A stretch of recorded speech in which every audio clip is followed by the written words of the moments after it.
Karen's audacity had reached a new level, and this time it involved my home alarm system. She had always sought to assert control, intimidate, and escalate trivial matters into neighborhood crises, and this incident was no exception. On a quiet evening, Karen triggered my alarm system, either out of curiosity, malice, or sheer entitlement. What she didn't anticipate was how her actions would backfire spectacularly, resulting in an unforgettable display of consequences. The evening began peacefully. My family was inside, finishing dinner and preparing for a movie night. The alarm system, a sophisticated setup with motion detectors and perimeter sensors, was armed for security. Karen, observing from her property across the street, somehow managed to tamper with a gate sensor, inadvertently triggering the alarm. Instantly, sirens blared, lights flashed, and notifications were sent directly to my phone, alerting me to unauthorized activity on the property. I responded immediately, moving to the surveillance monitors. The cameras captured Karen approaching the gate, fumbling with sensors, and triggering the system repeatedly. Every action, time-stamped and recorded in high definition, provided irrefutable evidence of her interference. My first step was to remain calm. I knew that reacting impulsively would only escalate the situation further. As Karen continued to tamper with the alarm, I decided to let the system do its work while alerting local authorities. The police were dispatched to the scene, responding to the security notifications as a precaution. Karen, still convinced that her presence would intimidate or manipulate the outcome, waved her arms and attempted to explain herself.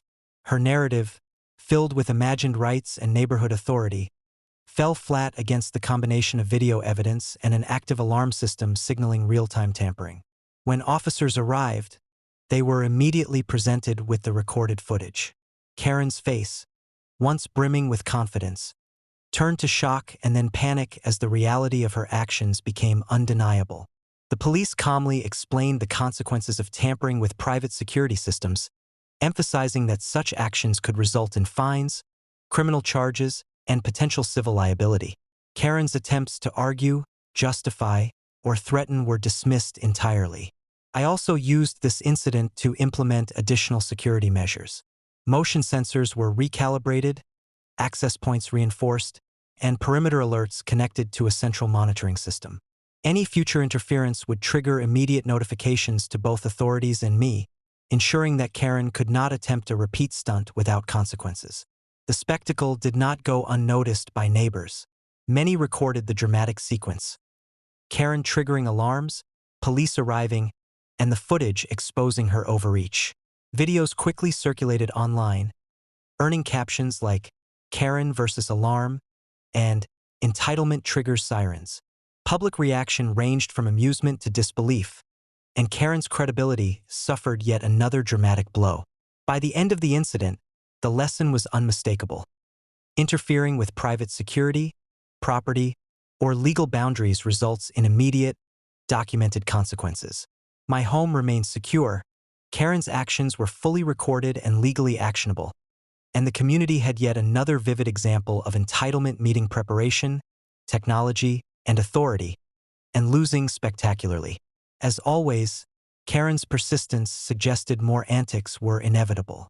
But with cameras, alarms, legal authority, and community awareness in place, every future stunt would be met with decisive, documented, and unavoidable consequences.